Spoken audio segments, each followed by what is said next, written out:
Thank you very much. Thank you.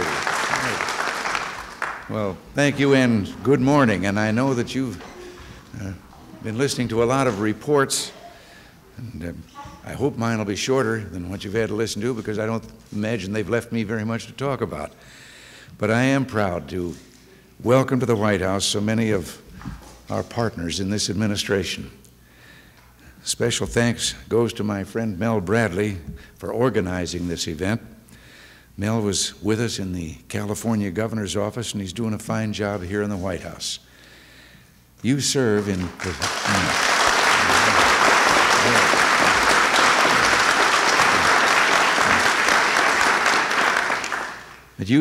positions of genuine importance in every branch of this government, from Secretary of Housing and Urban Development Sam Pierce to Ambassador Alan Keyes, a member of our delegation to the United Nations, to Assistant Secretary of the Navy David Spurlock, to Mary Bush, one of our representatives at the International Monetary Fund, and to all of you who are here today. Your jobs aren't easy. Long hours and constant criticism, some of it from the very people we're trying to help, are the rule, not the exception. But I know we all agree that the sacrifices and the trials are worth the rewards. Together, we're putting America back on the high road of progress, and in doing that, we're assembling a record that we can take to all Americans with pride. Let me mention these 3 points of special concern. First, education. This is the crucial tool that Black Americans need to make progress. In the years before we took office, our nation's schools had begun to show unmistakable signs of crisis. From 1963 to 83, or to 81, college entrance examination scores underwent a virtually unbroken decline. Science achievement scores of 17-year-olds showed a similar drop. And most shocking, the National Commission on Excellence in Education reported that more than 1/10 of our 17-year-olds can be considered functionally illiterate. We took office determined to change that. And since our administration put education at the top of the national agenda, we've seen a dramatic turnaround. In 1980, only a handful of states had statewide task forces on education. Today, they all do. In addition, 47 states are considering new graduation requirements, 47 are studying improvements in teacher certification, and 17 are exploring merit pay for teachers. It all adds up to the most far-reaching education reform and renewal movement since the turn of the century.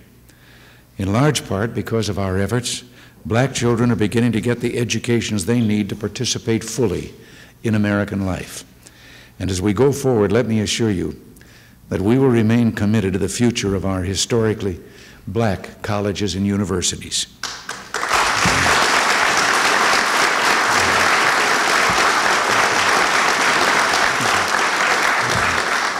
These schools were very much on my mind when we started here, because they meant so much at a time when it would have otherwise been very difficult for so many to get higher education. And I was determined that they should not be left withering on a vine. Back in September '81, I directed federal agencies to increase the ability of these fine schools to participate in federally sponsored programs, and we've made significant progress. In the past 2 years, funding to these 103 schools has risen to $606 million. That's an 11.3% increase. Research and development grants and contracts have increased to $282 million. And last fall, we amended Title III of the Higher Education Act so we can provide matching funds to help build college and university endowments. And I want you to know that we're working right now with Fisk University to help it find a way through its current economic difficulties.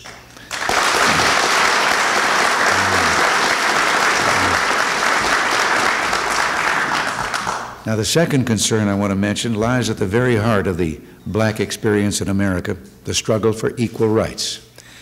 Contrary to a lot of demagoguery that we're hearing, our administration has moved with vigor and vision on this front.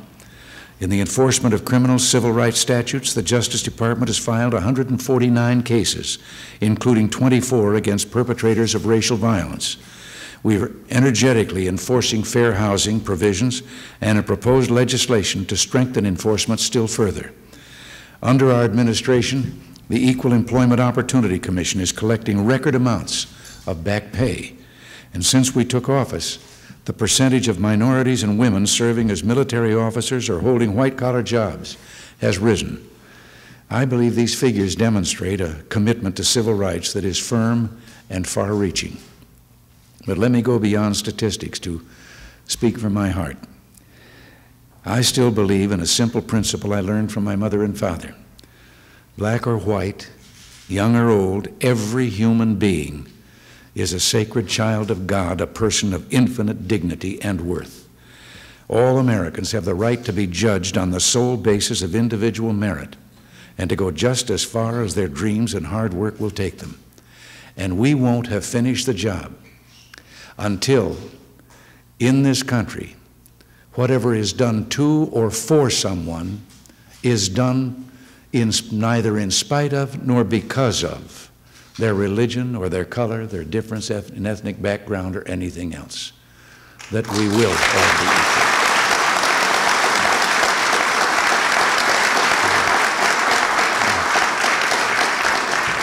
In this job, I have no higher duty than to defend the civil rights of all the citizens of this country. And last, I want to mention the economy. Here again, we in this administration are acting with energy and determination.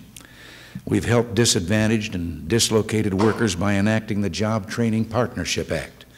Indeed, in our last budget, I requested $3.6 billion for the JTPA, money that during 1985 will serve some 2.2 million individuals. We've supported minority businesses, establishing a program that over the next 10 years will call for the purchase of $22 billion in goods and services by the government from minority firms. For the truly needy, we've enlarged the safety net, increasing spending for such items as Medicare and Medicaid and food stamps and housing. To bring jobs to economically troubled places like inner cities, we've proposed a fresh idea. It's called enterprise zones. But some Democrats are blocking this proposal in the Congress, even though many state and local governments have established their own enterprise zones after they saw us trying for 2 years or more to get this program through the present Congress. Now, these zones have created thousands of new jobs. They've shown what a big success our own enterprise zones can and will be if only those do-nothing Democrats in Congress will step aside and let us get on with the job.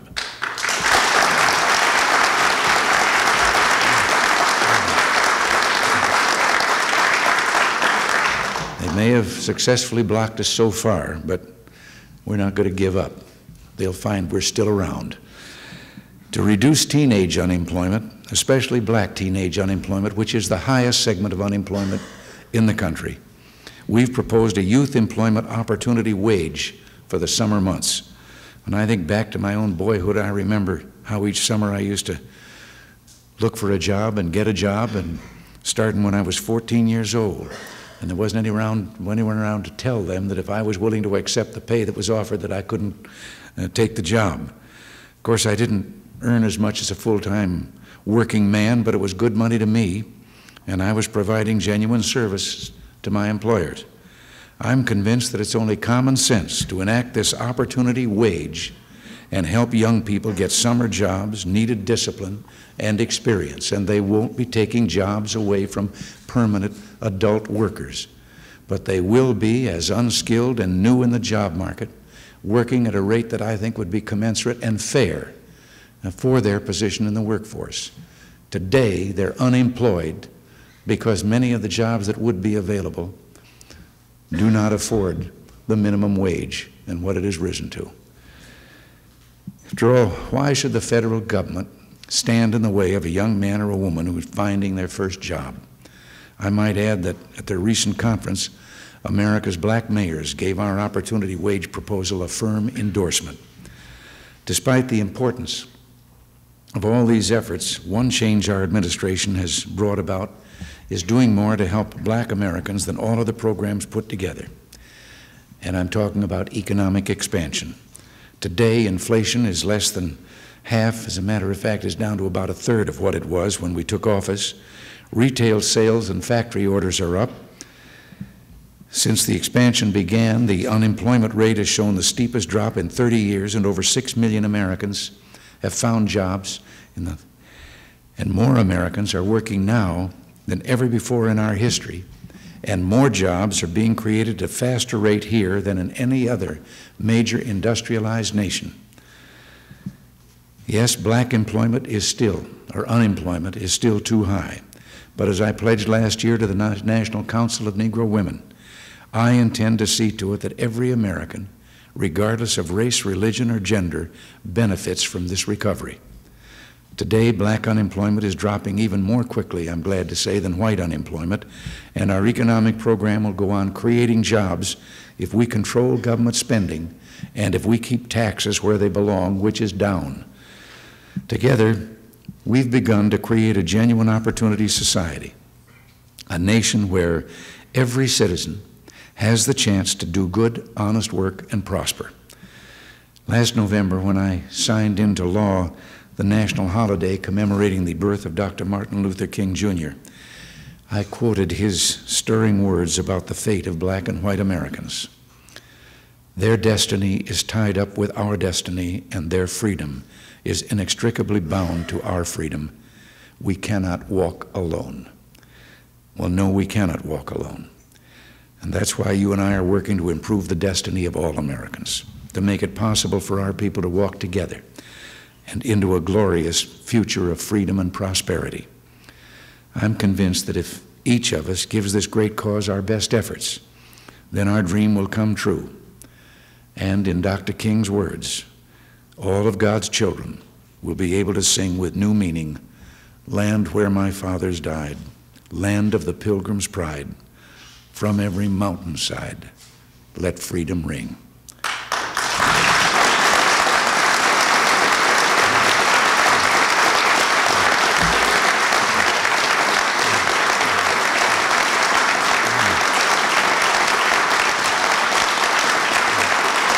Thank you very much. Now, I know we're running into lunch hour. I shouldn't do that, but I just have one last thing. First of all, I thank you for all you're doing for the country. God bless all of you. And if you didn't mind taking a few more minutes, I'm going into the blue room there, and then you can come through and I can get to say hello to each one of you individually, and we can have our picture taken. All right?